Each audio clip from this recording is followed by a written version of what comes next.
So, a key message for advisors, if they want to remain and continue to be relevant in their clients' world, is to look at how they can progress their conversations. Now, we're not asking you to change the way you run your processes or your systems. We're actually looking for something that's going to be repeatable, that will evolve with you as the types of clients you deal with evolve as well. And there's a couple of keys into making this happen. If we look at just a basic conversation framework, some of the most powerful indicators of a client willing to do business with you, and also a way of maximising their financial literacy and understanding the solutions that you put in place for them, is to really enhance their wisdom. That's been the chase, the ultimate goal of life. The Greek philosophers talked about it. But actually, modern day thinking is that wisdom is a better predictor of life satisfaction than things like physical health. So how can you as an advisor enhance your client's wisdom and in turn get them referring more and more clients to you? Well, it turns out it's pretty simple, because there are some indicators and some values based on wisdom.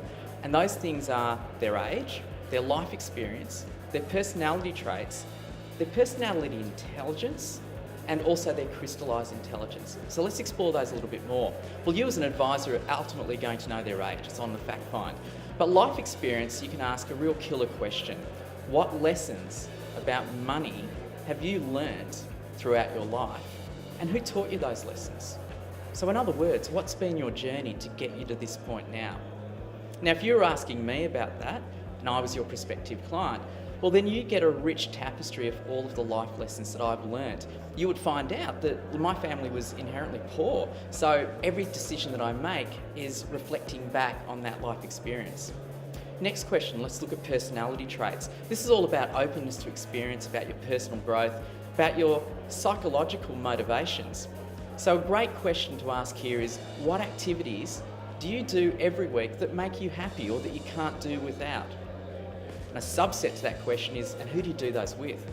What you'll get here is a real indication of the social circle of the individuals that you're dealing with.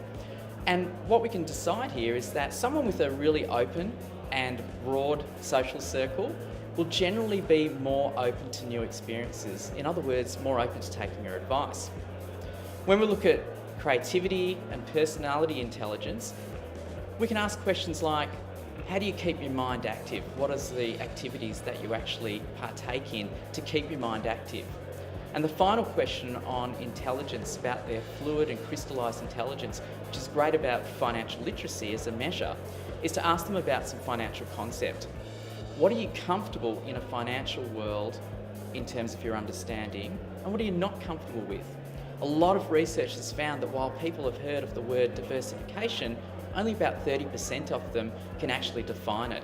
So for you, understanding the knowledge gaps that they have gives you great power in complementing their learning, providing knowledge sound bites, enhancing their social circle and their willingness to be able and ability to be able to do the activities that they love. And the whole rich story that you get on their life experience will allow you to connect your advice to what's important to them, particularly in the way that they have preconceived ideas about money. Doing this enhances their wisdom.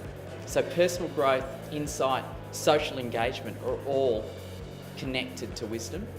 It is highly correlated with life satisfaction, and it enables the individual, your prospective client, to understand themselves better and their financial situation. It all leads to happy clients, and happy clients means solid business for you and great referrals.